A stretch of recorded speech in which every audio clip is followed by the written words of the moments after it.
자, 이제 마지막 수열과 조합이라고 하는 단어에서 공부를 좀 할 건데, 여기는 우리 책으로 봤을 때 총 3개의 단원으로 구성이 되어 있어요. 수열과 조합이라고 하는 건 우리가 중학교 2학년 때 배웠던 경우의 수, 뭔가 개수를 세는 방법에 대해서 이제 조금 공식화하고 걔네들에 대해서 조금 뭔가 전문적으로 공식화해서 뭔가 기호를 쓰고 해서 공부한다고 생각하시면 되겠다는 뜻이에요. 오케이? 그래서 우리가 다음 주에 테스트를 봐야 되고 수업 시간이 많이 남지 않아서 이 내용이 이렇게 많진 않아서 그냥 한 방에 쭉 설명을 할 거야.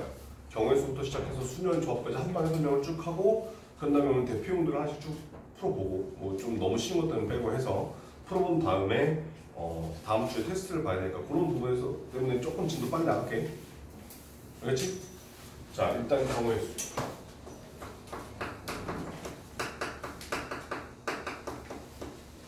자, 경우의 수가 처음 시작이 되면 보통 합의 법칙이라는 게 나오고, 그 다음에 고배 법칙이라는 게 나오고.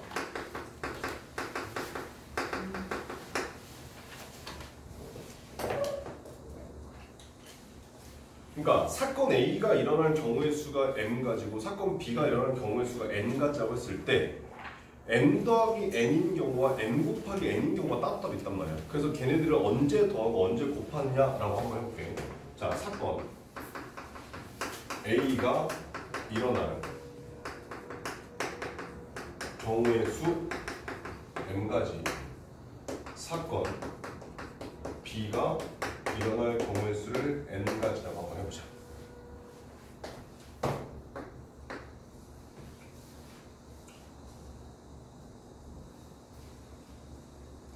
자, 보통은 합의 법칙이라는 녀석은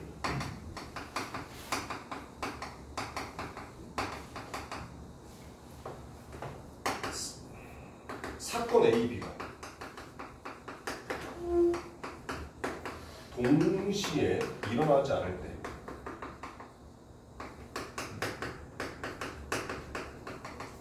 두 사건을 더해서 m 플러스 n 가지가 된다더라, 이렇게 생각을 한단 말이야. 여기서 말하는 이 동시에라고 하는 이 말 때문에 조금 헷갈릴 수가 있어. 그러니까 동시에 일어나지 않는다는 얘기는 한 가지가 일어나면 나머지 한 가지는 절대 일어나지 않을 것이다. 못 일어난다, 이런 뜻인 거예요. 그러니까 무슨 말이냐면, 예를 들어서 우리가 지금 현재 학원에 있어. 수의학원에 있고, 여러분들이 이제 학원 끝나고 집에 갈 거예요. 집에 가는데 걸어가거나 자전거 타고 가거나 학원 버스 타고 가거나 택시를 타고 가. 근데 이 중에 만약에 걸어간다는 걸 딱 선택하는 순간에 나머지 세 개는 같이 할 수 있냐 없냐? 그럼 하나를 선택하는 순간 나머지 하나는 절대 일어날 수 없지. 이런 경우에 동시에 일어나지 않는다라고 얘기를 해요. 그러면 이 고배 법칙을 조금 다르게 얘기를 하긴 하는데, 고배 법칙을 책에서 보면 동시에 또는 연이에 일어난다라고 해요. 그 말. 그럼 여기서 동시에라고 할 때 이거 무슨 말인 거예요? 집에 갔다가 이제 친구 만나러, 예를 들어서 서현역은 얼마 전에 사고가 났으니까 수영을 한다 치자. 그럼 이때 자전거 타고 가거나 걸어가거나 아니면 버스를 타고 가거나 이렇게 방법이 있어. 그러면 여기서는 얘를 선택하는 순간에 나머지 세 개를 버려내니까 하나를 곱하는 게 아니라 더해서 4가지가 나와. 그 다음에 집에서 수능을 볼 때 마찬가지, 뭔가를 선택해도 나머지를 버려내기 때문에 여기서 경우의 수가 3가지가 나와. 그런데 여기서는 이제 동시에 일어날 때 곱한다라고 하게 되는데, 봐라. 수의학원에서 집까지 갈 때, 그러면 집에서 학원 갈 때 그게 같은 시간대에 일어날 수 있냐? 절대로 같은 시간에 일어나지 않지. 여기서 말하는 이 동시에라고 하는 얘가 영어로 at the same time 그래고 같은 시간에 일어난다라고 착각들 하시는데, 그게 아니라 그냥 여기서 뭔가 하나를 선택해서 이렇게 갔다가 이렇게 가게 되는 이 선 전체를 그냥 하나의 순간으로 보자, 이 뜻인 거예요. 그래서 같은 동시에라고 생각하시면 돼요. 아니면 이렇게 생각해도 돼. 여기서 뭔가 선택하는 데 있어서 여기를 선택하는 데 영향을 끼치냐 안 끼치냐. 다시 말하면 여기서 걸어갔어. 근데 집에서 수영을 갈 때는 걸어가는 거랑 자전거 타는 거랑 버스 타는 거랑 얘가 걸어간다고 해서 얘네들 선택하는 데 영향을 줘? 안 줘? 영향을 전혀 안 준단 말이야. 그런 때 서로 곱한다, 이렇게 해서 받아들이시면 돼. 그러니까 영향을 주느냐 주지 않느냐.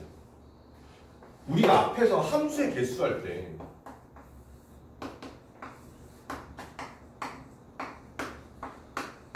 얘가 이렇게 갈 수 있는 방법이 몇 가지야? 네 가지. 얘가 갈 수 있는 방법도 네 가지, 얘가 갈 수 있는 방법도 네 가지야. 그냥 아무 조건 없는 함수라고 했을 때. 그러면 1이 A로 갔어. 근데 2가 뭔가를 선택하는 데 있어서 1이 A로 가는 게 영향을 줘? 안 줘? 전혀 안 준단 말이야. 얘가 A로 가도 되고 B로 가도 되고 C로 가도 되고 D로 가도 되는 거잖아. 영향을 주지 않기 때문에 이 4개를 더하는 게 아니라 곱한 상황이다라고 생각하시면 되겠다는 뜻인 거야. 그래서 그게 합의 법칙과 고배 법칙이다라고 생각하겠다는 얘기야. 그러면 여기서도 봐봐. 만약에 1이 해서 갈 수 있는 데가 A로 갈 수 있고 B로 갈 수 있고 C로 갈 수 있고 D로 갈 수 있지. 그럼 이 중에 하나를 선택하는 순간 나머지들은 절대로 선택할 수 없잖아. 왜? 한 군데서 두 개를 뻗어갈 수 없으니까. 그러니까 하나를 선택함으로써 나머지를 버려야 되는 상황이 생긴다. 그래서 하나를 더해서 일단 얘가 네 가지. 그럼 얘도 네 가지, 얘도 네 가지 이런 식으로 센다라고 생각하시면 되겠다는 뜻이야. 오케이? 그런 거니까 여기서 이 합의 법칙과 고배 법칙을 정확하게 묻는 그런 문제 안 나와. 니네가 봤을 때 이 m가지와 이 n가지를 더할 것인가 곱할 것인가에 대한 구분만 할 수 있으면 된다. 이렇게 생각하시면 돼요. 오케이? 자, 그랬을 때 이제 우리가 중학교 때 배웠던 어떤 그런 여러 가지 부분들에 대해서 생각들을 해볼 거야. 얘는 경우의 수는 뭔가 그냥 특별한 공식은 이 합의 법칙과 고배 법칙이 다 더 이상 없어. 특별한 내용은 개념적으로 봤을 때 나머지 다 문제 유형이라고 생각하시면 돼요. 오케이? 그럼 먼저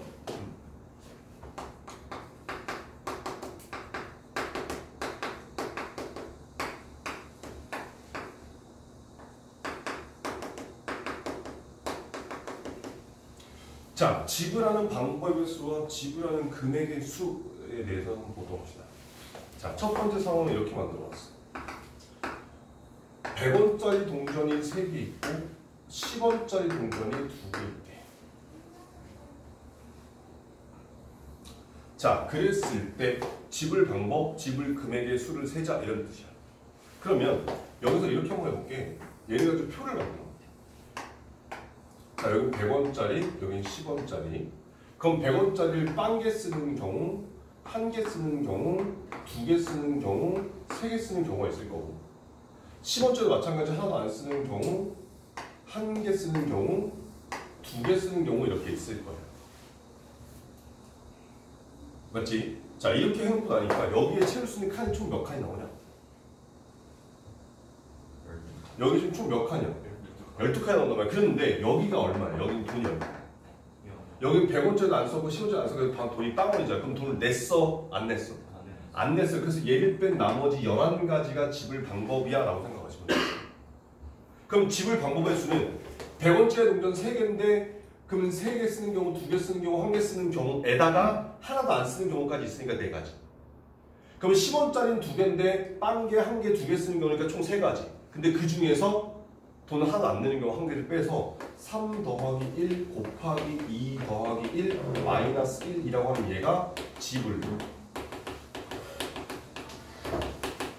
방법의 수더라 이렇게 말할 수 있는 뜻이야.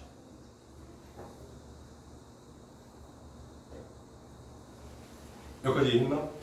오케이? 그런데 각각의 칸에다가 돈을 한번 채워보자. 그럼 여기는 100원, 여기는 200원, 여기는 300원, 여기는 10원, 여기는 110원, 여기는 210원, 여기는 310원, 여기는 20원, 여기는 120원, 여기는 220원, 여기는 320원.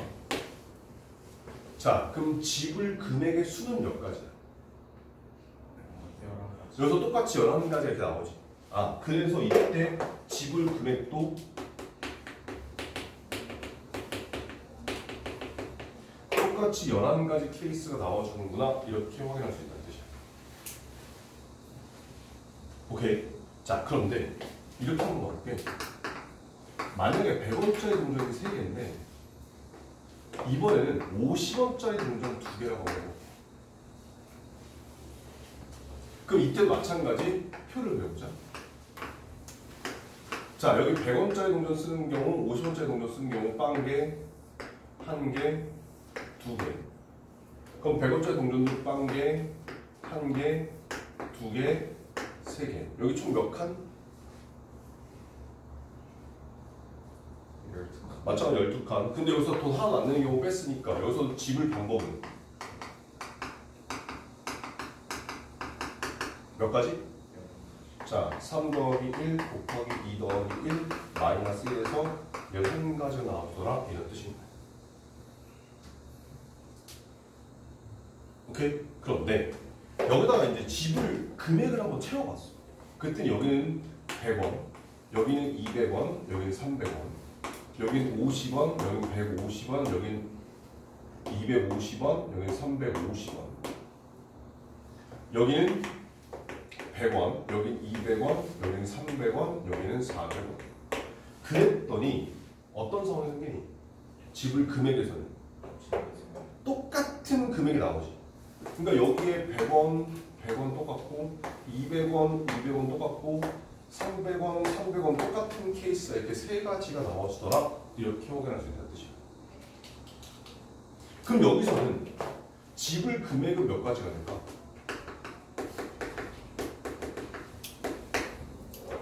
자, 원래 총 몇 칸에서? 12칸에서 빵원 내는 경우 한 가지 뺐으니까 11칸에서 겹치는 게 몇 가지? 3가지. 그러니까 11가지에서 3가지를 빼서 총 8가지의 집을 금액을 낼 수 있겠구나. 이렇게 구할 수 있다는 뜻이야. 오케이? 자, 그렇다면 여기서 이제 두 가지 궁금증. 언제는 집을 금액하고 집을 방법이 똑같고 언제는 집을 금액하고 집을 금액과 집을 방법이 다를까? 그 다른 경우에 이렇게 하나하나 세서 노가다를 겹친 경우를 빼야 되는 것인가? 얘네를 조금 더 간단하게 구할 수 있는 방법은 없는가? 이 두 가지에 대해서 궁금증이 발생한다. 오케이? 그러면 언제 겹치는 게 생기나? 자, 큰 금액은 100원짜리 동전이고 작은 금액은 10원짜리 동전이지. 그럼 10원짜리 동전이 몇 개 있어 지금? 2개 있다면 얘를 가지고 100원을 만들 수 있냐 없냐? 못 만들잖아. 그래서 이때는 겹치는 게 안 생겨. 근데 여기는 10원짜리랑 50원짜리가 아니 100원짜리랑 500원짜리, 50원짜리가 있지. 근데 50원짜리 총 몇 개 있어? 2개 있어. 그래서 여기서 봤을 때 얘에서 이 돈을 만들 수 있냐 없냐? 만들 수 있잖아. 그래서 겹치는 게 생긴다고 생각하시면 돼. 여기서 만약에 얘가 한 개로 바뀌면 겹치는 거 안 생겨. 왜? 50원짜리가 하나밖에 없으니까 100원 못 만들잖아. 이해돼? 그래서 그럼 작은 금액의 동전으로 큰 금액을 만들어낼 수 있으면 겹치는 게 생기겠구나 라는 걸 확인할 수 있다는 뜻이야. 오케이? 그러면 그런 경우에 얘를 이게 노가다 하지 않고 푸는 방법. 자, 지금 큰 금액짜리가 100원짜리고 작은 금액짜리가 50원짜리지. 근데 50원짜리가 2개 있어서 100원을 만들 수 있었지. 그러면 이 큰 금액짜리를 다 작은 금액으로 바꿔. 그럼 여기서 작은 금액이 얼마야? 50원짜리. 그럼 얘는 50원짜리가 몇 개나 똑같은 금액이야. 6개랑 똑같은 거지. 근데 원래 50원짜리 몇 개 있었어? 2개 있었잖아. 그러니까 얘는 50원짜리 8개나 마찬가지다라고 생각하시면 돼. 그러면 50원짜리 8개 있어. 그럼 얘를 사용할 수 있는 방법은 빵개에서부터 8개까지 총 9가지가 있잖아. 근데 빵개 쓰면 돈을 얼마 내는 거야? 하나도 안 내는 거잖아. 그러니까 걔를 빼서 몇 가지? 8가지. 그래서 여기 8개랑 똑같이 나왔다. 이런 뜻이야. 오케이? 자, 문제상으로 조금 더 어렵게 가볼게.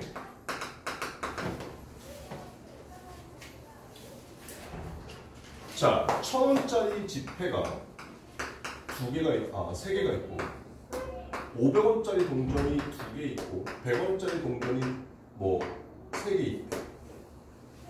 이때 집을 방법의 수를 더하고 집을 금액의 수를 구해라 이렇게 돼 있어. 자, 그럼 보자. 1000원짜리가 얼마 몇 개 있니? 3개 있지. 그럼 1000원짜리를 사용할 수 있는 케이스는 몇 가지? 4가지가 되죠. 왜냐면 빵개 쓰거나 1개 쓰거나 2개 쓰거나 3개 쓰거나 하니까. 4가지. 그럼 500원짜리 동전은 쓸 수 있는 방법이 몇 가지? 3가지. 100원짜리는 쓸 수 있는 경우가 몇 가지? 4가지. 그래서 각각 있는 개수 3 더하기 1, 2 더하기 1, 3 더하기 1을 곱해서 다 하나도 안 쓰는 경우 한 가지를 빼주자 이런 뜻인 거야. 집을 방법은 저래. 오케이? 근데 집을 금액을 보자. 자, 100원짜리 가지고 500원 만들 수 있어? 없어? 없지. 근데 500원 가지고 1000원짜리 만들 수 있어? 없어? 만들 수 있잖아. 그럼 어떻게 하라고? 1000원짜리를 뭘로 바꿔? 500원짜리 바꿔. 그 500원짜리 바꾸면 얘는 500원짜리 몇 개야 지금? 얘는 두 개가 총 500원짜리 몇 개? 아, 그럼 이때는 500원짜리가 8개, 100원짜리가 3개 있는 거나 마찬가지다라고 생각하시면 돼요. 그러면 이 상태에서 집을 방법의 수를 세면 된다고. 오케이? 자, 그러면 500원짜리 쓸 수 있는 경우 몇 가지? 9가지. 100원짜리 쓸 수 있는 경우 몇 가지? 4가지 해서 마이너스 1 하면 35가지야. 이렇게 풀린다는 뜻이야. 어떻게 푼지 상황이 이해가 됐나? 오케이? 이런 걸 우리는 집을 방법, 집을 금액이다. 이렇게 얘기를 해. 아시겠지? 자, 그 다음에 세 번째.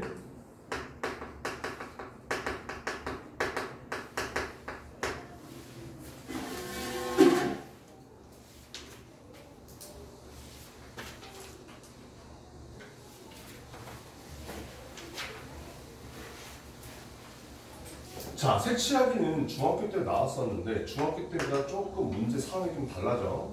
자, 여기에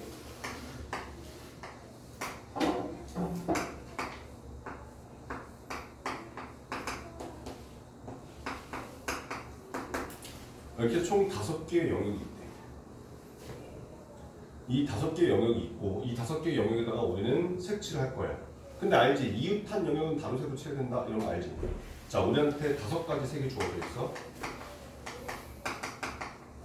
칠하는 경우의 수를 구하라. 이렇게 됩니다. 자, 그럼 생각해보자.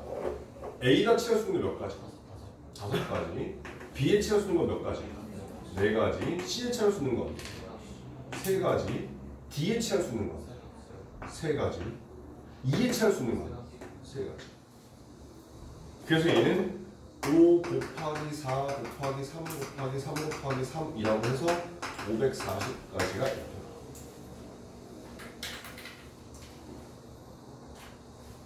자, 근데 얘가 문제 상황을 이렇게 바꿔볼게.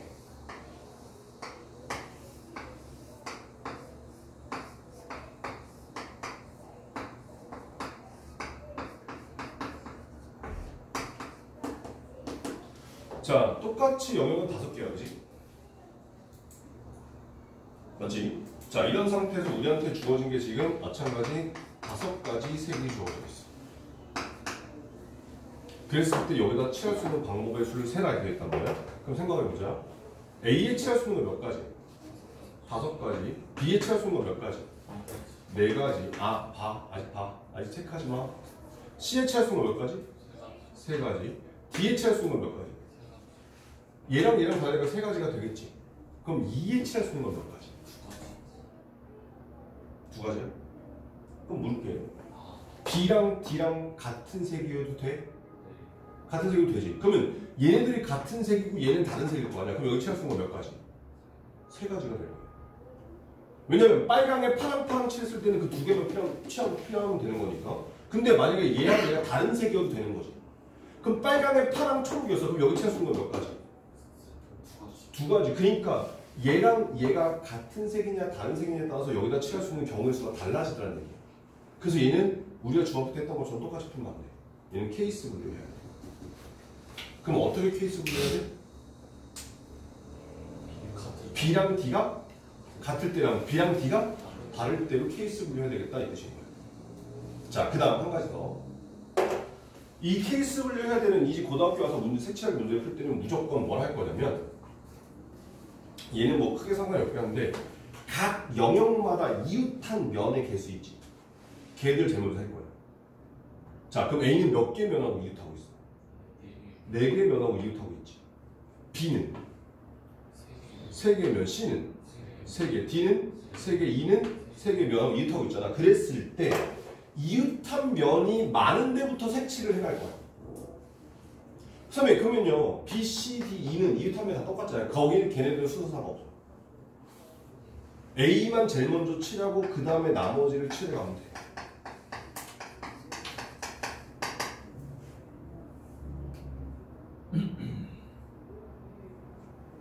여기까지 오케이?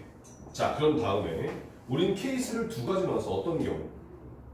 B랑 D가 같은 색인 경우, B랑 D가 다른 색인 경우 이렇게 나눴어. 자, 그럼 잘 봐봐 이제. A의 칠할, 이 첫 번째 거야. B랑 D랑 같은 경우. 자, A의 칠할 수 있는 거 몇 가지? 5가지. 그건 똑같아. B의 칠할 수 있는 경우 몇 가지? B의 칠할 네 가지지. 맞지? 그럼 C의 칠할 수 있는 경우는 몇 가지? A랑 다르고 B랑 다르니까 C의 칠할 수 있는 건 3가지. 그럼 D의 칠할 수 있는 건 몇 가지?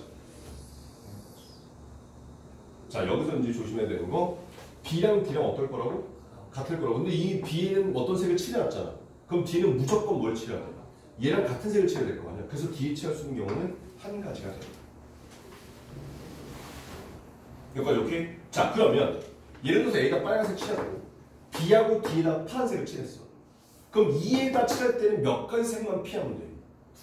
두 가지 색만 피하면 되는 거지. 그럼 여기다 칠할 수 있는 경우는 몇 가지가 나와? 3가지. 그래서 얘들 곱하면 되는 거야.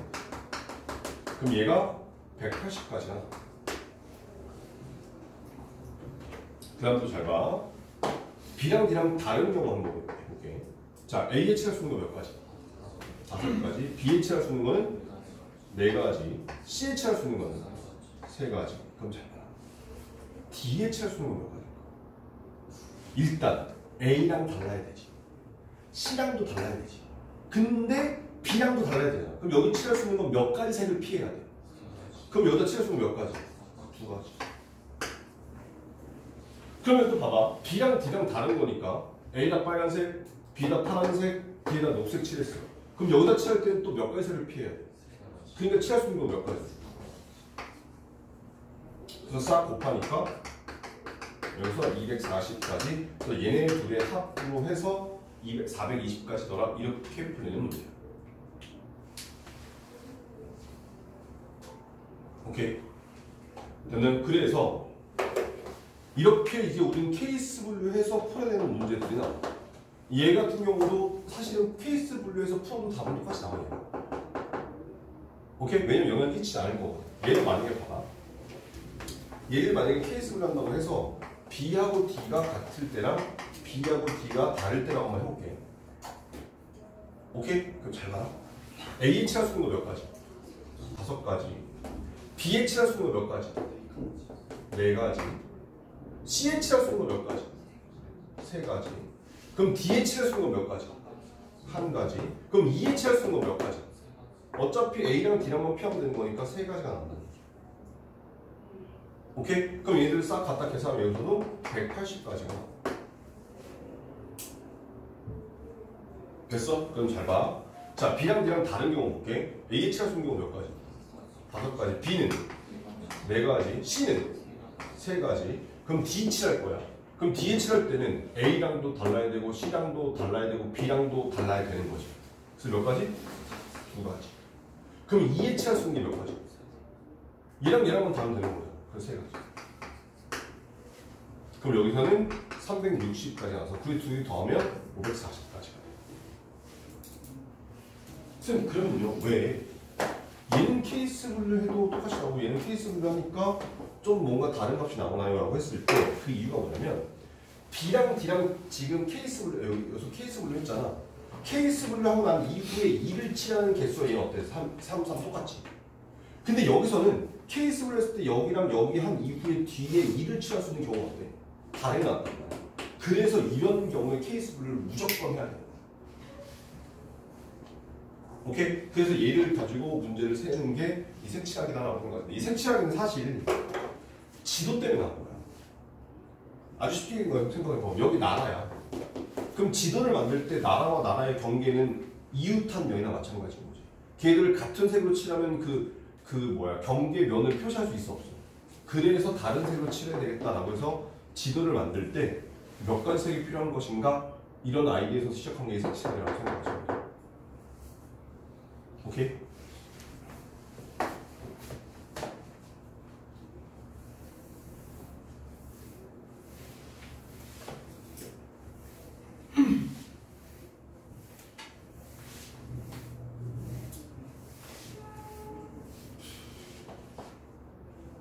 동그라 몇 번째지? 4. 나랑 차이가?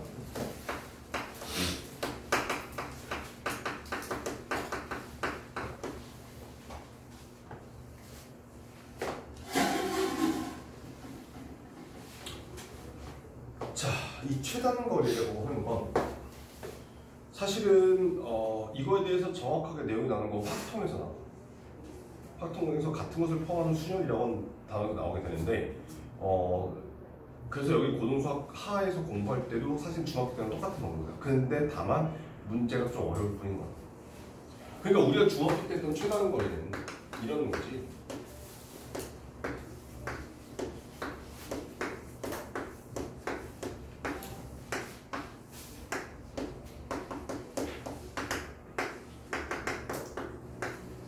자, A부터 B까지 최단 거리로 갈 거야. 그런 경우의 수를 구하라 이렇게 나왔단 말이야. 오케이? 맞나? 그럼 이거 어떻게 했지? 자, 여기 1, 1, 1, 1, 1 여기로 가는 방법은 한 가지밖에 없잖아. 그 여기로 이렇게 가는 방법은 한 가지밖에 없어. 그럼 여기 오는 방법은 몇 가지? 얘랑 얘랑 더해서 여기다 쓰는 거야. 그래서 여기 두 가지. 그럼 여기는 몇 가지가 돼? 얘네들이 더했으니까 세 가지. 그럼 얘네들이 더했으니까 여기 네 가지. 오케이? 그럼 여기는 또 몇 가지? 얘네들이 더했으니까 세 가지, 네 가지, 다섯 가지, 여섯 가지. 오케이? 그러면 여기 또 몇 가지? 여섯 가지. 얘네들이 더할 거니까. 그럼 얘네들이 더했으니까 여기 10가지, 여기 15가지, 여기 21가지. 이런 식으로 세가면 된다는 뜻이야. 이해돼? 그럼 똑같이 여기도 몇 가지? 10가지. 얘는 20가지. 얘네들이 더했으니까 35가지. 얘네들이 더했으니까 이제 56가지가 우리가 원하는 답이야. 이런 식으로 풀겠다는 뜻이야. 중학교 때 이렇게 배웠어요. 근데 우리가 하는 것 좀 그림이 복잡해질 뿐 똑같아요. 자, 예를 들어서 문제를 이렇게 만들자.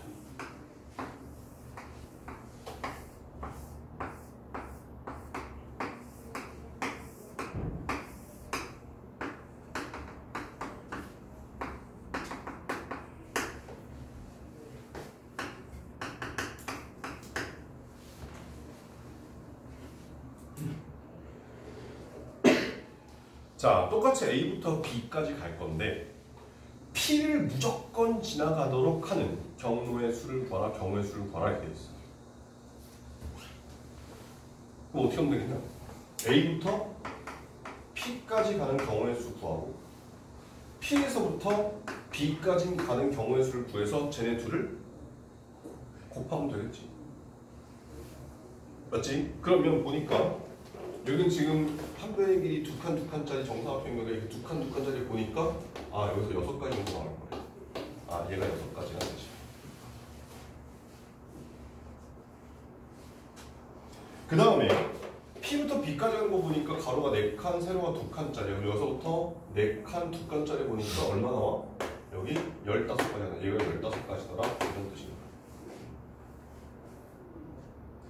지금 나는 얘를 이용한 거 풀 뿐 이거 원래 풀 때는 얘처럼 똑같이 1, 1, 1, 1, 2, 여기 3, 여기 3, 얘네들이 더해서 6 이렇게 구해야 된다. 알겠어?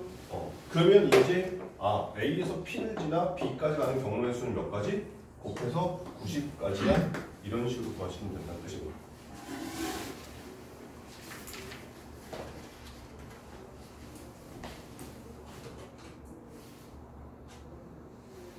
오케이. 됐나요?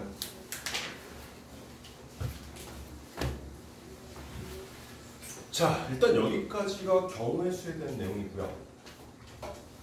이제서부터 우리는 수면이라는 거.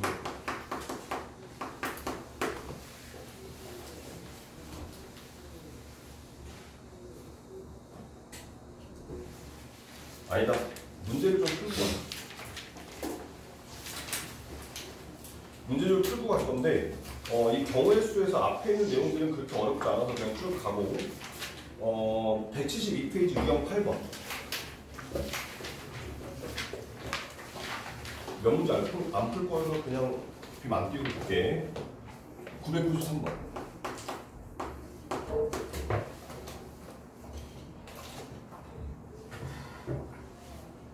자, 지금 보니까 여기 A 도시가 있고 B 도시가 있고 C 도시가 있고 D 도시가 있어. 근데 여기서 갈 수 있는 방법이 세 가지. 그래서 세 가지. 그래서 두 가지, 두 가지가 있다. 자, 근데 문제에서 뭐라고 되어 있냐면 A에서 D까지 갈 때 B를 꼭 지나가야 되겠다 이런 뜻이야. 맞지? 그럼 어떤 방법이 있겠냐? A에서 B를 지나 D까지 하는 방법이 있겠지. 근데 A에서 B를 지나 C를 들러서 D를 가도 돼. 뭐 C를 지나면 안 된다 뭐 이런 얘기 없잖아. 오케이? 그런데 A에서 C를 먼저 간 다음에 B를 지나서 그 다음에 D를 가도 괜찮지. 오케이? 그럼 얘네들 각각 따로따로 구해서 더하시면 된다 이 뜻이야. 봐봐라. 자, A부터 B까지 가는 방법 몇 가지? 세 가지. B부터 D까지 몇 가지? 여기서 몇 가지? 자, 그럼 A부터 B까지 몇 가지? B부터 C까지 몇 가지? 두 가지. C부터 D까지 몇 가지? 두 가지. 그래서 몇 가지? 맞지? 자, A부터 C까지 몇 가지? 두 가지. C부터 B까지 몇 가지? 두 가지. B부터 D까지? 여기서 몇 가지? 그래서 얘네들의 총합해서 33가지가 답이야. 이런 식으로 되겠다는 뜻이야.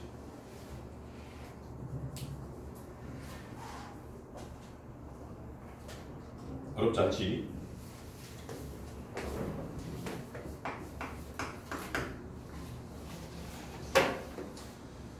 자, 999번.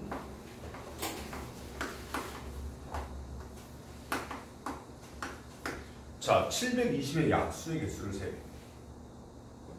그럼 720을 소인수로 내면 2의 4제곱 곱하기 3의 제곱 곱하기 5 이렇게 나옵니다.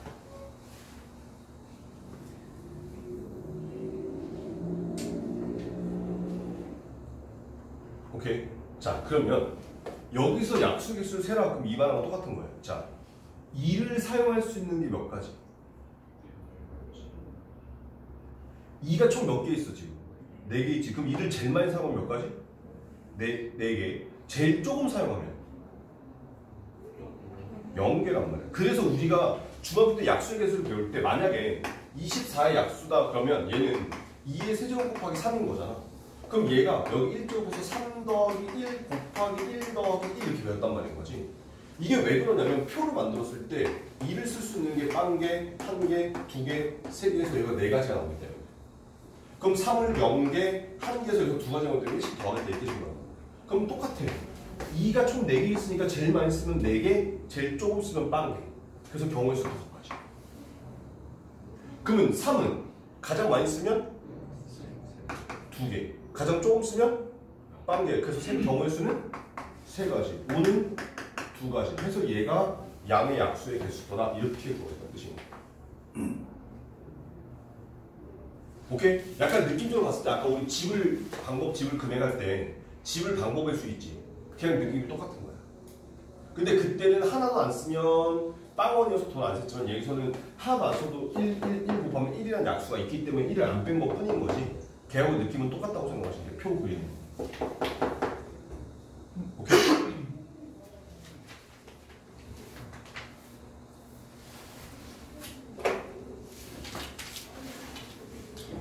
자, 1003번.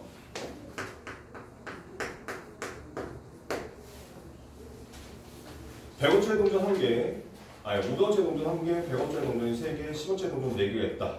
전부 또는 일부를 사용해서 지불할 수 있는 금액은 몇 가지인가? 라고 되어 있어. 자, 500원짜리 몇 개 있대? 1개. 100원짜리는 3개. 10원짜리는 2개. 자, 그럼 봐. 작은 금액을 가지고 큰 금액을 만들 수 있냐? 없냐? 15짜리 4개. 대세시장 없어. 아무튼 만들 수 있냐 없냐? 100원짜리 가지고 500원 만들어 못 만들어? 못 만들어. 10원짜리 가지고 100원 만들어 못 만들어? 못 만들어. 그럼 이건 뭐 어떻게 하라고? 집을 방법하고 똑같이 그냥 계산하라고. 500원짜리 쓸 수 있는 케이스 몇 가지? 2가지. 100원짜리 몇 가지? 4가지. 10원짜리 몇 가지? 5가지. 근데 하나도 안 되는 경우 하나를 빼자. 이렇게 하시면 되는 거예요.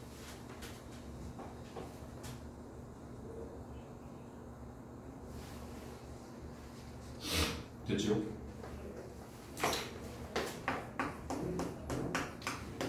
자, 1006번.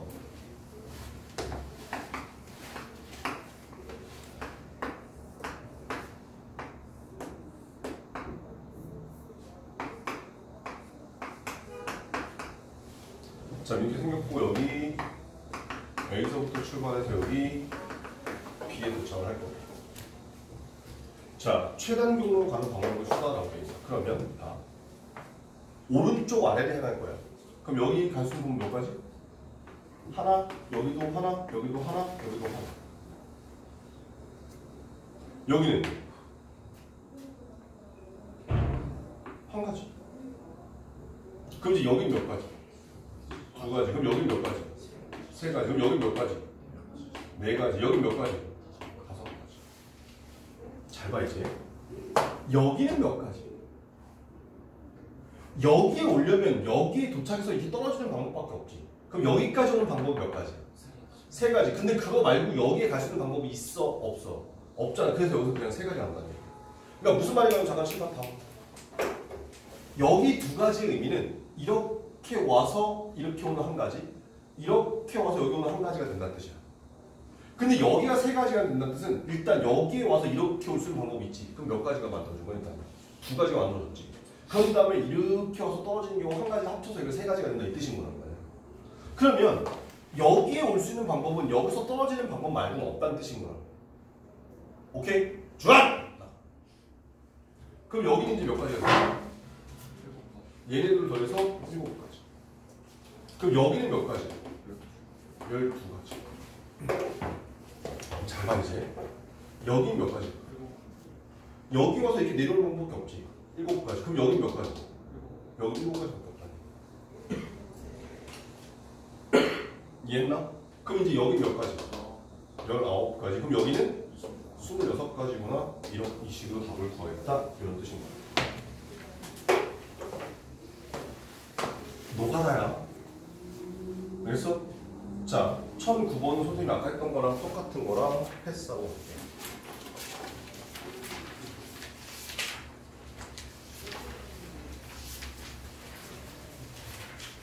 자, 그런 다음에 우리 이제 여기서 순열이라는 걸 할 건데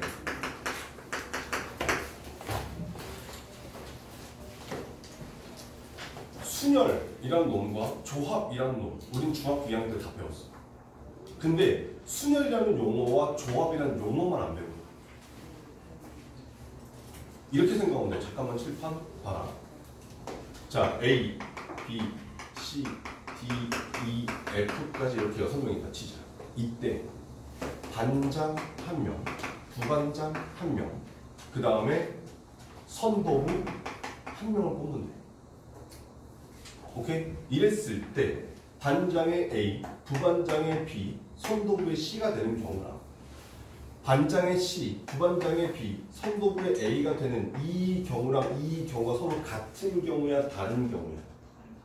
이거 다른 경우야, 그지? 맞지? 그러면 내가 반장, 부반장, 선도부 순서대로 뽑는다고 가정했을 때 A, B, C 순서로 뽑았을 때랑 C, B, A 순서로 뽑았을 때가 같아? 달라? 다르잖아. 이렇게 순서가 중요한 나열을 순열이라고 부르는 거야. 그리고 만약에 봐봐. 만약에 예를 들어서 니네 체육대회 한다고 해서 축구 반대표를 3명 뽑을 거야. 자, A 뽑고 B 뽑고 C 뽑았을 때랑 C 뽑고 B 뽑고 A 뽑았을 때가 서로 같아? 달라? 이때는 어차피 A, B, C가 뽑히고 이때도 어차피 A, B, C가 뽑힌 거잖아. 그래서 얘네 둘이는 서로 같은 케이스로 보겠다는 뜻인 거야. 그러면 얘를 우리가 좀 이따 배우게 되는 조합이라고 불러. 그럼 중학교 때는 얘를 뭐라고 불렀냐면 얘는 직책이 있는 경우, 얘는 직책이 없는 경우라고 배웠어. 근데 사실은 걔의 원래 의미는 직책의 구분이 있다와 직책의 구분이 없다고 생각하시면 돼요. 그래서 축구 선수라는 직책이 있는데요? 라고 해버리면 할 말이 없단 말이야. 근데 A, B, C가 뭐지? 다 축구 선수 같은 직책인 거잖아. 직책의 구분이 없는 거고. 여기서는 A가 반장, B가 부반장, C가 선도. C가 반장, B가 부반장, A가 선도. 즉 얘네들 각각의 직책의 구분이 있는 경우라고 생각하시면 돼요. 그러면 여러분들이 문제 풀 때 이렇게 구분하시면 돼요. 만약에 전체가 7명인데 그중에 5명을 뽑을 거야. 상관없어. 꼭 5명 가지고 하지 말고 2명만 해봐. A랑 B를 뽑았을 때랑 B랑 A를 뽑았을 때가 이 문제 상황에 같은 경우냐 다른 경우냐 따지면 돼. 오케이? 그런 다음에 다르네? 그러면 이제 순열의 공식대로 쭉 따라가면 되는 거고 같네? 하면 조합의 공식대로 따라가시면 된다는 거예요. 무조건 선생님 7명 중에서 5명 뽑으라는데 5명을 다 해봐서 A, B, C, D, E랑 E, D, C, B, A랑 같은지 다른지 확인해야 그럴 필요 없이 그냥 A, B, B, A 같냐? 다르냐? 그것만 가지고 그냥 공식에다 때려 박기면 답이 나와준다 이런 뜻인 거예요. 오케이? 자, 그래서 여기 나오는 이 순열이라고 하는 녀석은 쉽게 말하면 순서가 있는 나열이라고 얘기해요. 우리가 중학교 때 배웠을 때로 따지면 직책이에요. 구분이 있는 경우.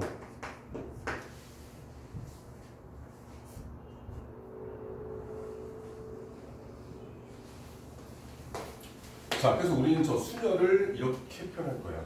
NPR이라고 써요. 저 P라는 녀석은 퍼뮤테이션이라고 하는 단어에서 그냥 첫 번째 스펠링 P 따갖고 온 거야. 그럼 여기 나오는 이 결과는 어떻게 계산하는 것인가는 좀 이따 내기로 하고 얘는 어떤 상황인 거냐면 서로 다른 N개 중에 그러니까 아까로 따지면 반전 후보 6명 반전 후보가 N명 이렇게 있다는 뜻이야. 그 중에 R개를 뽑을 거야.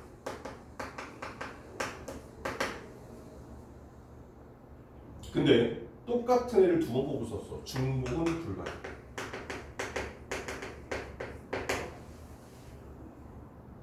근데 순서가 있다. 즉 A 뽑았을 때랑 B 뽑았을 경우랑 B 뽑고 A 뽑았을 경우가 서로 다른 케이스라고 생각하시면 돼요. 이런 경우에 우리는 얘를 NPR이라고 해서 순열이라고 부르게 되고 얘는 이렇게 생각하자. N이 제일 큰 수야. 그래서 N부터 시작해서 숫자를 곱해갈 거야. 1씩 줄여가면서. 근데 전체 R개의 숫자를 곱하는 거야. 그러니까 N-1, N-2라고 해서 N-R 플러스 1까지 곱한 녀석을 NPR이라고 불러요.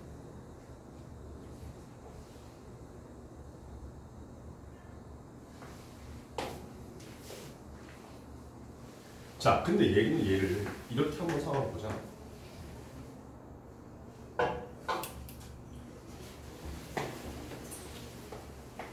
자, 1, 2, 3, 4, 5, 5개의 숫자가 있어. 이 중에 3개를 뽑아서 만들 수 있는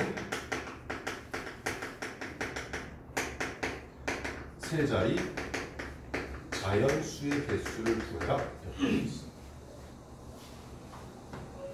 그러면 잠깐만 칠판 1, 2, 3을 뽑았을 때랑 3, 2, 1을 뽑았을 때가 같아 달라. 123이랑 321은 다른 값인 거지. 그럼 얘는 순서가 있다 없다? 있다. 그럼 여기 서로 다른 몇 개 중에 5개 중에 총 몇 개 뽑아? 3개 뽑을 거야. 그러면 5, P, 3이라고 쓰면 된다.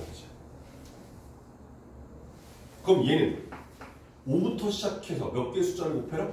3개의 숫자를 곱해야 되잖아. 그럼 5 곱하기 4 곱하기 3에서 60개야 이렇게 나오는 뜻인 거지. 근데 여기서 이제 여기 3이니까 3까지 곱하는 건가 라고 생각하시는데 그게 아니라 숫자 개수를 얘기하는 거네.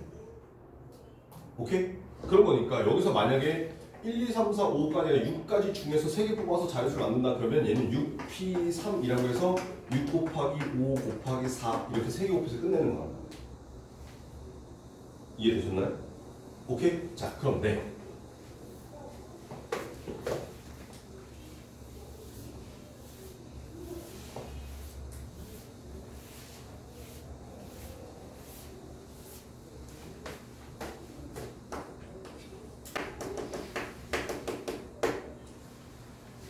우리말로 하면 계승이라는 녀석이 있어. 저 계승이라는 녀석이 뭐냐면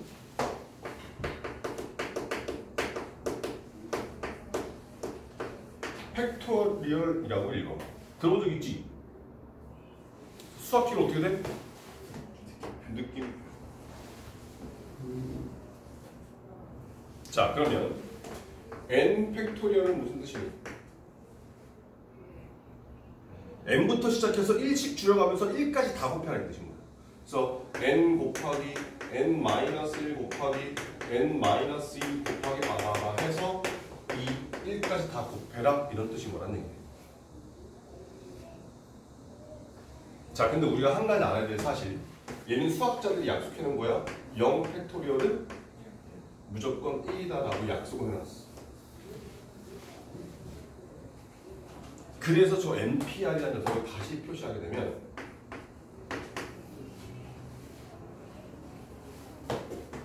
자, 앞에 있는 숫자 n을 데려다가 분자에다가 팩토리얼 해서 집어넣고요.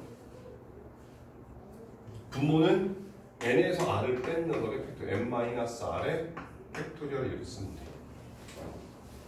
그럼 봐봐. 아까 우리 5p3이라는 걸 계산했을 때 얘가 5 곱하기 4 곱하기 3이라고 썼었지.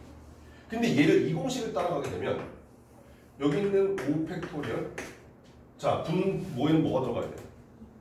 5 빼기 3인 거니까 2 팩토리얼 이렇게 들어가면 된단 말이야. 맞아? 그럼 얘를 풀어서 쓰게 되면 5 곱하기 4 곱하기 3 곱하기 2 곱하기 1 나누기 2 곱하기 1 했으니까 이렇게 약분해서 같은 결과 나와준다. 이렇게 찾겠다는 뜻인 거야.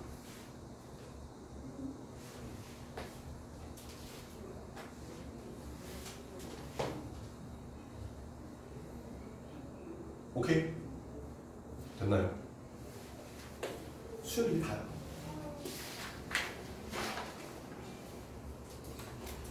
수열은 이제 이게 다인데, 자, 봐봐.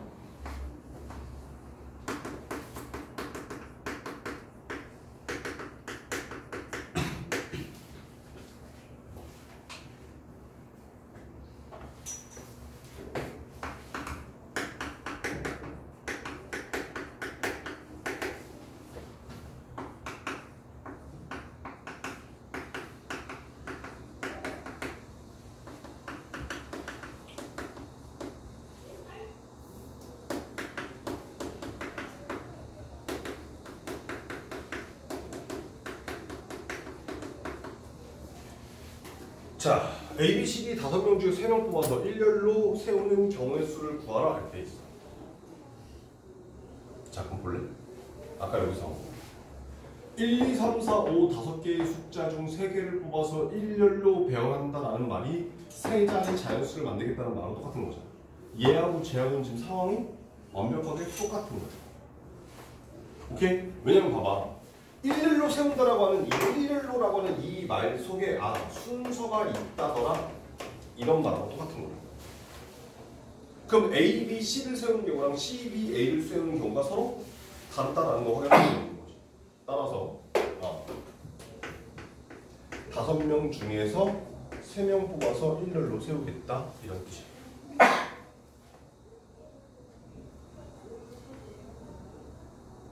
됐니? 자, 그런데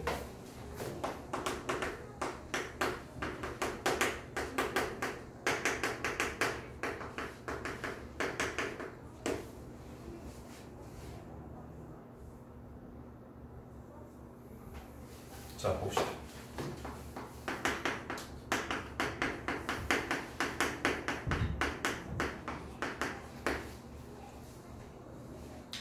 일곱 명의 학생이 있어. 얘들 전체를 일렬로 세울 거예요. 근데 A랑 C랑 F가 이웃하게 세우는 경우의 수를 구하라 이렇게 돼 있어요. 그럼 이 A하고 C하고 F는 무조건 같이 있어야 되는 거지. 그래서 어떻게 할 거냐면 여기 지금 사람 몇 명? 7명. 근데 7명 중에서 A랑 C랑 F를 이렇게 하나의 사람처럼 묶어버려요. 그런 다음에 나머지 B, D, E, G 이렇게 됐단 말이야. 그럼 총 몇 명처럼 된 거니? 5명처럼 된 거지. 이 5명을 그대로 세우는 얘기야. 그럼 O, P, O 이렇게 나올 거야. 그럼 얘네 3명은 무조건 붙어 있겠지. 그지? 그런데 여기서 한 가지 더 고민을 해야 돼. 왜냐하면 이 A랑 C랑 F가 지들끼리도 순서가 바뀔 수 있을 거 아니야. 그 지들끼리 순서가 바뀌는 케이스도 곱해줘야 되겠다 이 뜻입니다.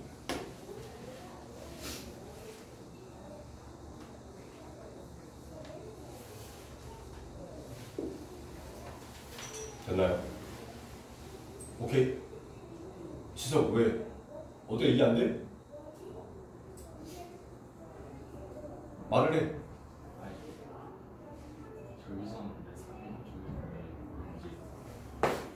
얘네들을 한 명처럼 해서 하나, 둘, 셋, 넷, 5명 얘네들 전체를 세우는 경우의 수. 여기 있는 얘는 이 A랑 C랑 F 얘네 셋이서 순서가 바뀌는 경우. 그러니까 이렇게랑 D, G, E, B 세웠어. 그러면 여기 나오는 이 OPO라고 하는 방법 중에 한 가지가 이렇게 세운 거겠지. 근데 이 안에서 A, C, F 순서로 쓸 수도 있지만 C, F, A 순서로 쓸 수도 있을 거 아니야. 그럼 얘네들도 순서가 바뀌겠지.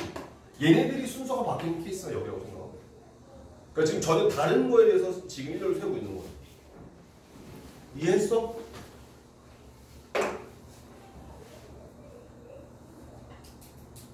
됐나요? 오케이.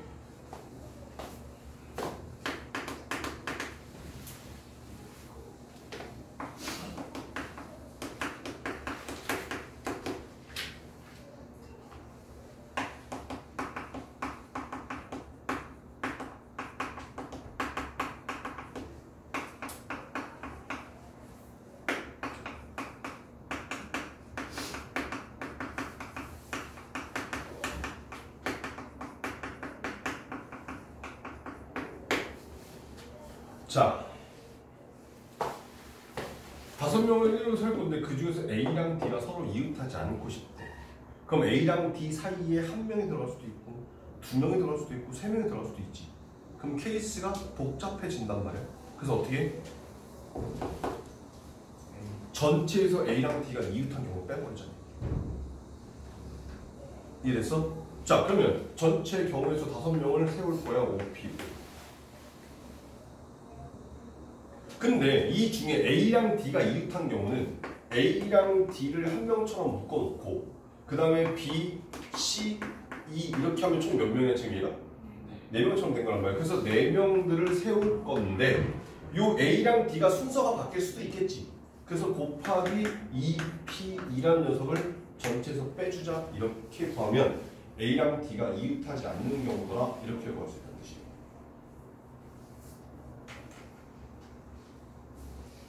오케이. 자, 한 가지만 더 이웃한 경우에 대해서.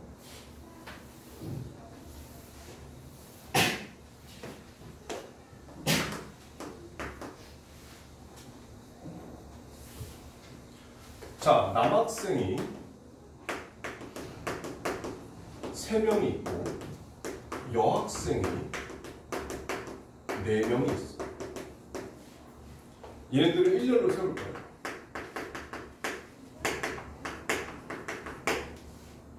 그때 남학생끼리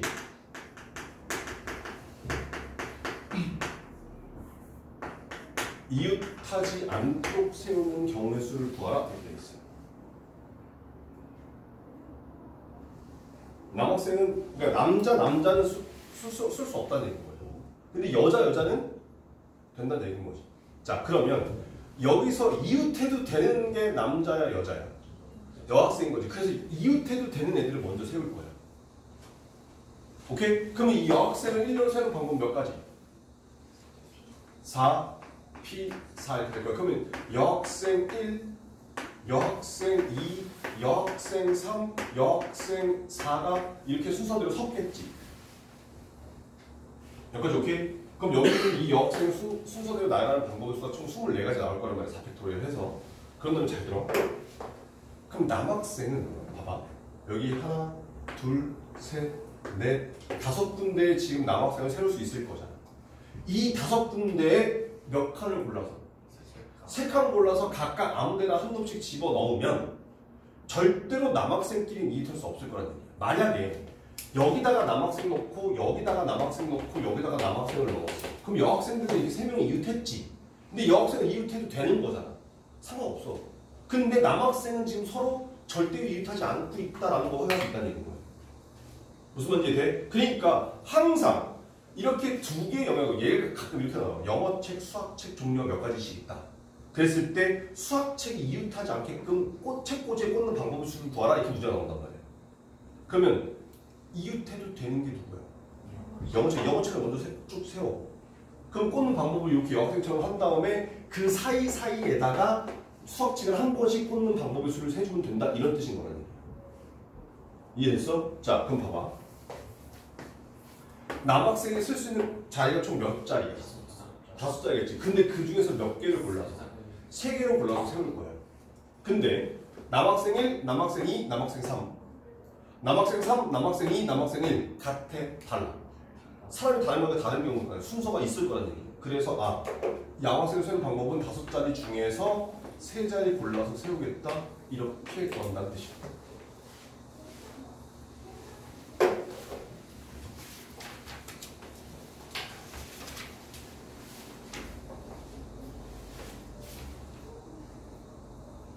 오케이.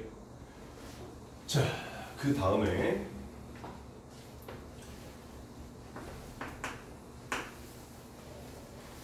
뭔가 문제에서 우리가 규칙적이지 않은 언어가 조건이 나오는 경우가 있어요.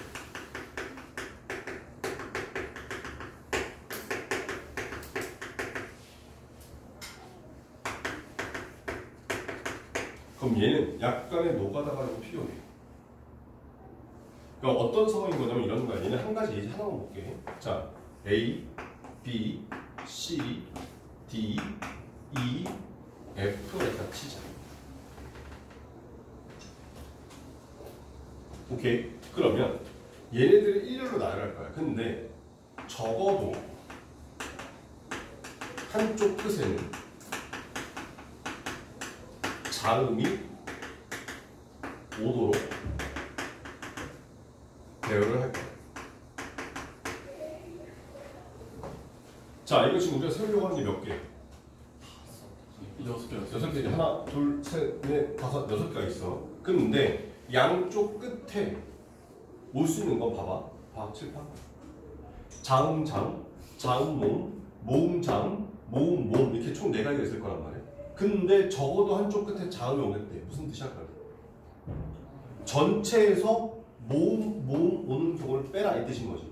이런 식으로 세는 얘기야. 그러니까 문제에서 뭔가 우리가 하나하나 뭐 딱 공식화할 수 없는 그런 조건이 튀어나온다? 그러면 그냥 고민하지 말고 그 케이스를 하나하나 세서 뭐 전체에서 빼든 아니면 케이스를 맞춰서 문제를 풀든 그렇게 하시면 된다 이런 뜻인 거예요. 아까 처음에 정수 쓸 때는 똑같아. 야 1, 2, 3, 4, 5를 아니다 0까지 해서 이 중에서 4개 뽑아서 4자리 잔수 만들 거야. 5의 배수가 되게끔 해라라고 하면 어떡할래? 여기 5 해놓고 하나 둘 셋 뽑는 경우 여기 0 해놓고 하나 둘 셋 뽑는 경우밖에 없을 거 아니야. 이런 식으로 해서 얘네들을 각각 세라 이런 뜻인 거야. 이해됐어? 오케이?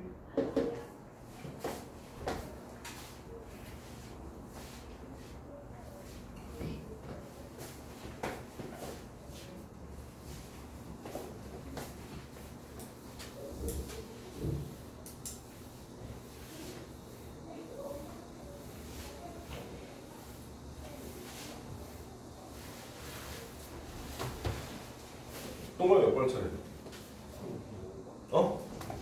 5번 할 차례?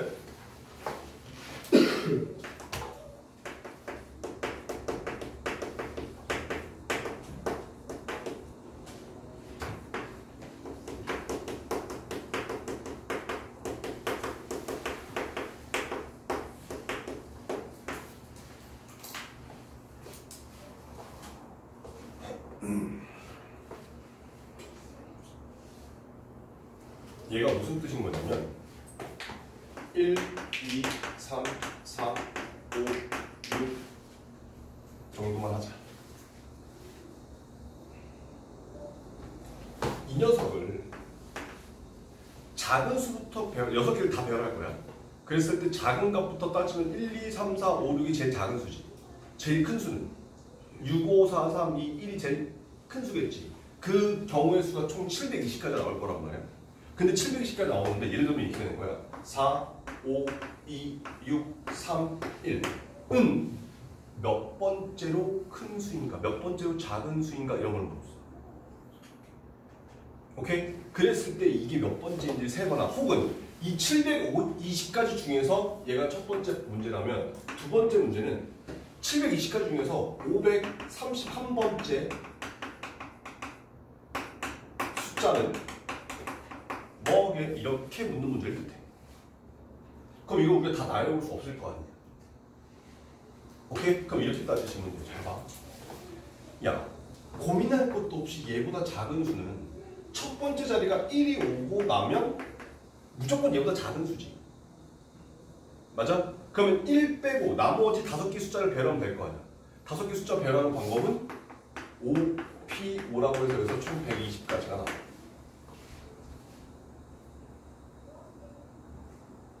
그럼 다음에 또 2로 시작해서 하나, 둘, 셋, 넷, 5개 했어. 그럼 여기서 또 무조건 얘보다 작은 수지. 그럼 그런 게 또 몇 가지 나오겠어? 또 여기서 5개 배열해보니까 120까지 나온다 이런 뜻인 거란 말이야. 맞아? 자, 그럼 또 3으로 시작해서 나머지를 배열해. 여기서 또 몇 가지 나와? 120까지 나와. 그 다음에 4로 시작한다면 얘가 1이 돼버리면 하나, 둘, 셋, 4개만 더 배열하면 되는 거지. 그럼 얘도 무조건 얘보다 작은 수일 거 아니야. 그럼 여기서 4개만 배열하면 되는 거니까 여기서는 4P4라고 해서 이게 24가지가 나와. 그럼 또 봐라. 4 한 다음에 2가 오고 하나, 둘, 셋, 4개. 그럼 얘도 무조건 쟤보다 작잖아. 몇 가지? 24가지.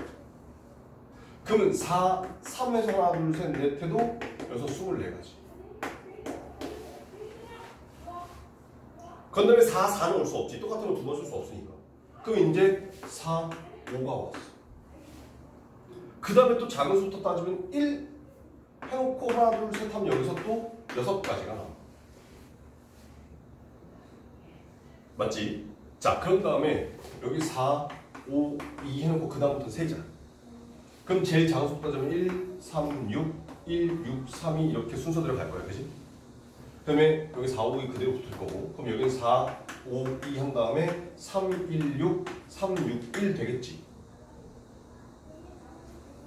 맞아? 그런 다음에 이제 6, 1, 3, 6, 3, 1 이렇게 나올 거라고. 근데 우리가 원하는 게 지금 4, 5, 2, 6, 3, 1인 거니까 여기는 얘네. 그럼 여기 4, 5, 2, 6, 3, 1 얘는 120, 120, 120 여기까지 360개 24개, 24개, 24에서 여기까지 72개 여기까지 또 6개가 나왔고 그 다음에 하나, 둘, 셋, 넷 해서 6번째 여섯 번째가 되는 거니까 360, 70에서 432가지 438, 그 다음에 444 여기는 얘는 444번째로 작은 수일 거야 이런 식으로 찾겠다는 뜻이야.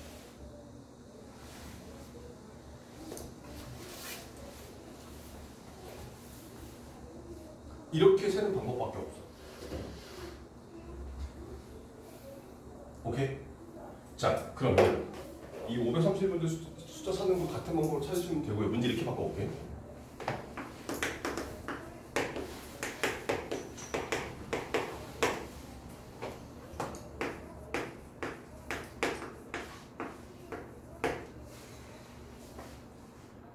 자, 알파벳 A, B, C, D, E, F를 사전식으로 배열할 거야. 그럼 사전식으로 보면 뭐가 제일 앞으로겠냐? A가 제일 앞으로고 그다음 마지막에 F 보는 게 제일 첫 번째 걸고 이 F부터 시작해서 거꾸로 하는 게 제일 마지막일 거 아니야. 얘도 그렇게 따지면 6개의 문제이기 때문에 720까지가 나와. 그랬을 때 얘는 몇 번째 오겠니? 이렇게 묻는 거지. 오케이? 그런데 얘들아 숫자 합편에 알파벳 합편에 숫자 합편에 여기는 얘 답이 똑같이 여기 444번째 그러니까 무슨 말인 거냐면 얘네들을 1, 2, 3, 4, 5, 6이라고 이렇게 순서를 붙여. 그 다음에 사전식으로 배열해라 이 말 뜻은 이 숫자들을 작은 수부터 배열했을 때 얘가 몇 번째겠니 이 말하고 똑같은 거라. 그럼 봐봐. D가 숫자 얼마야? 4. 2는 B는 F는 얘랑 똑같은 숫자만 하죠. 그러면 A, B, C, D, E, F를 사전식으로 배열했을 때 D, E, B, F, C, A가 몇 번째 오겠니? 라고 하는 이 문제는 1, 2, 3, 4, 5, 6 숫자 6개를 가지고 작은 수부터 배열했을 때 여기 4, 5, 2, 6, 3이라고 하는 이 숫자는 몇 번째 오겠니? 라는 문제가 완벽하게 똑같다는 뜻이야. 그러면 이걸 가지고 다시 환산해서 답을 찾으시면 된다 이런 뜻인 거야. 오케이? 이게 알파벳 가지고 하니까 헷갈리는 사람들이 꽤 있어. 나도 가끔 헷갈릴 때가 있어. 그러니까 차라리 그렇게 할 바에는 그냥 문제에 나와 있는 녀석을 숫자로 바꿔서. 근데 만약에 이렇게 나와. 여기 나오는 이 6개의 알파벳을 사전식으로 배열할 거야. 그랬을 때 몇 번째, 이렇게 생긴 문자는 몇 번째겠니? 라고 문제가 나오잖아. 그럼 똑같이 얘를 알파벳 순서대로 배열해. 그럼 뭐가 제일 앞에요? D, E, I, 아니 D, E, F, I, 그 다음에 N, R 이렇게 오나? 알파벳 A, B, C, D, E, F, G 이렇게 순서대로 쌓으면 이렇게 나온단 말이야. 그런 다음에 또 여기를 1, 2, 3, 4, 5, 6. 그 다음에 프렌드라고 하는 이 녀석은 지금 보니까 3, R이니까 6, I니까 4, E니까 2, N이니까 5, D니까 1. 3, 6, 4, 2, 5, 1이 몇 번째 숫자니? 이 말하고 똑같은 거야. 어떻게 푼지 이해가 돼? 오케이? 이게 훨씬 더 간단하다. 니네 숫자를 바꾸는 거 이거 귀찮아하지 마라. 왜냐면 얘네들을 숫자를 바꿔서 숫자 가지고 순서 세는 거랑 그냥 알파벳 상태로 숫자를 세는 거랑 선생님 알파벳으로 숫자 세면 이 숫자를 바꾸는 시간을 훨씬 더 줄일 수 있잖아요. 근데 니네 나중에 봐봐. 니네는 더더군다나 선생님처럼 종이 사전을 찾던 세대가 아니잖아. 선생님은 종이 사전 찾다 보니까 그래도 그나마 이 사전식 배열이라는 게 뭔지 안데 니네는 종이 사전 찾는 게 아니라 더군다나 전자사전으로 누르는 것도 아니고 그냥 컴퓨터 찾거나 핸드폰 찾던 세대잖아, 니네들은. 그렇기 때문에 이 사전식 배열이 생각보다 많이 헷갈리더라는 거야. 그래서 숫자로 바꿔서 해라 이런 뜻인 거야. 오케이? 말 들어. 아시겠지? 자, 그러면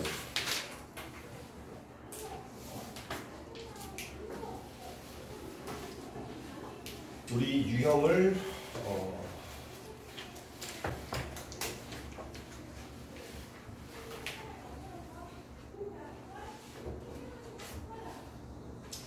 자, 다 해볼 수 없고 시간상. 자, 유형 6, 7, 8번 이렇게. 앞에 거 좀 쉬워서 일단은 넘어가는 거예요. 1063번. 자, SNS에 가입을 하면서 1, 2, 3, 4, 5, 6, 7의 7개의 숫자 중에서 서로 다른 5개의 숫자를 선택해서 5자리 비밀번호를 만들려고 합니다. 근데 각 자리의 짝수와 홀수 또는 홀수와 짝수를 그대로 사용해서 만들 수 있는 방법의 수를 구하라 이렇게 있어. 그럼 봐봐라. 비밀번호 몇 자리 수래? 5자리 수래. 근데 어떻게 돼야 되지? 홀수 짝수가 번갈아서 나와야 돼. 그러면 홀수 짝수를 홀수, 짝수, 홀수, 짝수, 그다음에 홀수 이렇게 쓰거나 아니면 반대로 짝수, 홀수, 짝수, 홀수, 짝수 이렇게 쓰거나 케이스는 두 가지가 있는 거지. 맞아? 자, 그러면 여기서는 이렇게 가는 거예요. 칠판. 이건 사실은 그냥 좀 약간 녹아서 가면 되는 건데, 자, 여기다가 넣을 수 있는 홀수 몇 개야? 문제 중에. 숫자가 전체 몇 개니? 1부터 7까지 7개지. 그럼 여기다 넣을 수 있는 홀수 몇 개? 4개. 그럼 여기다 넣을 수 있는 짝수는 몇 개? 3개. 여기다 넣을 수 있는 홀수 몇 개인지? 3개. 짝수 몇 개? 2개. 여기 짝수 몇 개? 홀수 몇 개? 2개. 해서 이렇게 곱한 게 이 홀자 홀의 비밀번호의 개수라는 뜻이야. 오케이? 그러면 짝홀 짝도 있을 거 아니야. 그럼 첫 번째로 짝수의 개수 몇 개? 3개. 그 다음 홀수의 개수 몇 개? 4개. 짝수의 개수? 홀수의 개수? 짝수의 개수? 이게 짝홀 짝의 비밀문의 개수고 얘네 둘의 합이 이 문제의 답이더라. 이런 식으로 풀면 된다는 뜻이야.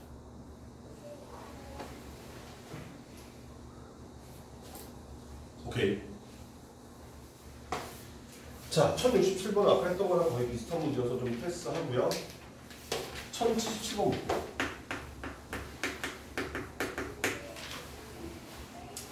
자, 5개의 숫자 1, 2, 3, 4, 5를 한 번씩만 써서 만들 수 있는 5자리 자연수를 작은 수부터 차례로 나눴을 때 78번째 오는 수는 뭐게? 이렇게 해서. 그럼 봐라요. 정리, 턱표 정리. 자, 작은 수부터요. 그러면 일단 무조건 여기에 1이 오면 제일 작은 수가 되겠지. 맞지? 그럼 이런 숫자 몇 개? 총 5개의 숫자 중에서 1은 이미 해놨어. 그럼 나머지 4개 숫자 배라면 되는 거잖아. 24개.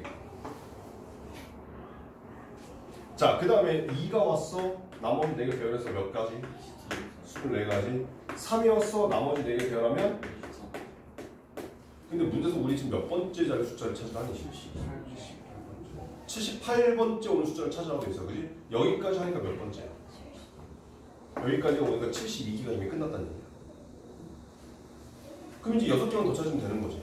그럼 무조건 첫 번째 자리는 수는 4가 되겠구나.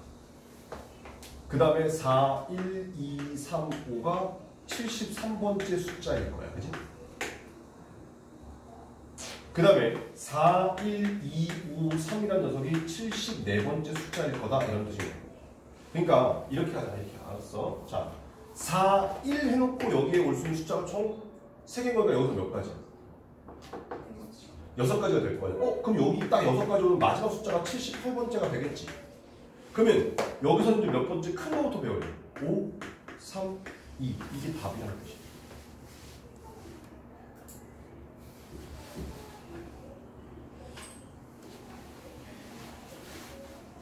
이런 식으로 한 칸 한 칸 세갈 수밖에 없어요.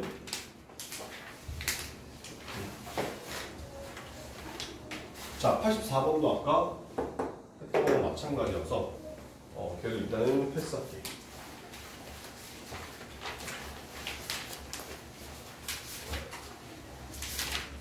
야, 이거 오늘 상당히 당하기 빡세. 수녀는 월요일, 다음 주 화요일 나갈게. 그리고 목요일날 시험 볼 거야. 어쩔 수 없이. 오케이? 대신에 목요일날 너희들 그 종합평가 숙제에서 질문 받아주고 그런 다음에 나중에 저기 숙제 나갈 거니까 오늘은 이렇게 하시면 돼. 일단 문양수는 다 푸시고요. 그 다음에 경우의 수하고 수열에 대해서 얘네들의 유형별로 3개씩 유형별로 3문제씩. 오케이? 오케이. 왜? 뭐 주말 있잖아. 원래는 화부터 목요일까지, 목요일부터 토요일까지 이틀에 한 번인데 토요일부터 화요일까지는 3일에 한 번이란 말이야. 그러니까 숫자가 평소보다 조금 더 나와도 괜찮지. 일할 계산한 거야. 일할 계산. 아시겠나? 표정. 자, 문제를 풀어보세요.